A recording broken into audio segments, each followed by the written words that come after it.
পরিবারের সচ্ছলতা ফেরাতে বিদেশে যাওয়ার স্বপ্ন থাকলেও দালালের মাধ্যমে প্রতারিত হয়ে রাশিয়া চলে যান আরমান। ইউক্রেনের যুদ্ধ ময়দানে যাওয়ার সময় স্থলমাইন বিস্ফোরণে আহত হন। এই অবস্থায় সন্তানকে ফিরে পেতে সরকার সহ সংশ্লিষ্ট দপ্তরের হস্তক্ষেপ কামনা করেছেন আরমানের পরিবার। একই সঙ্গে ক্ষতিপূরণ আদায় সহ দালালদের বিচারের আওতায় আনার দাবি তাদের। পরিবারের সচ্ছলতা ফেরাতে বিদেশে পাড়ি জমান রাজবাড়ির আরমান মণ্ডল কিন্তু দালালের মাধ্যমে প্রতারিত হয়ে রাশিয়ায় গিয়ে পৌঁছান।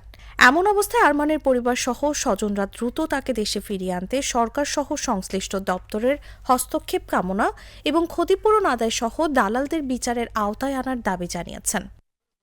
আমার ভাসুর একটা নিরীহ মানুষ, সে দিন আনে দিন খায়, তার এত বড় ক্ষতি করলো আমরা আসলেও জানতাম না।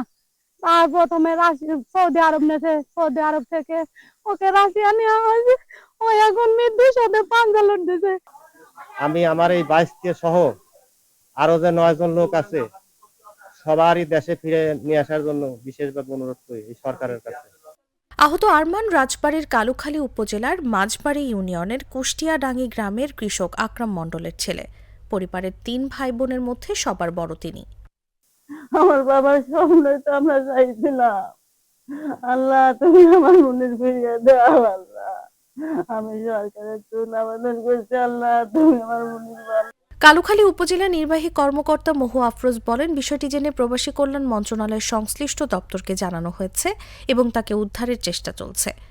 থেকে সর্বোচ্চ চেষ্টা রয়েছে এবং উনি প্রথমে আমাদেরকে আসলে তথ্যই দিতে চাচ্ছিলেন না। প্রথম যখন আমরা যোগাযোগ করেছি তখন উনি বলেছেন যে আমার ছেলে ভালো আছে, কোনো অসুবিধা নেই। রাশিয়া যাওয়ার পর তাদের জোরপূর্বক কাগজে স্বাক্ষর করিয়ে যুদ্ধের জন্য প্রস্তুত করতে কমান্ডো প্রশিক্ষণ দেওয়া হয়। প্রায় 1 মাস প্রশিক্ষণের পর রাশিয়ার কিছু সৈন্য সহ গোলা বারুদ দিয়ে 10 বাংলাদেশিকে ইউক্রেনের যুদ্ধে পাঠানো হয়।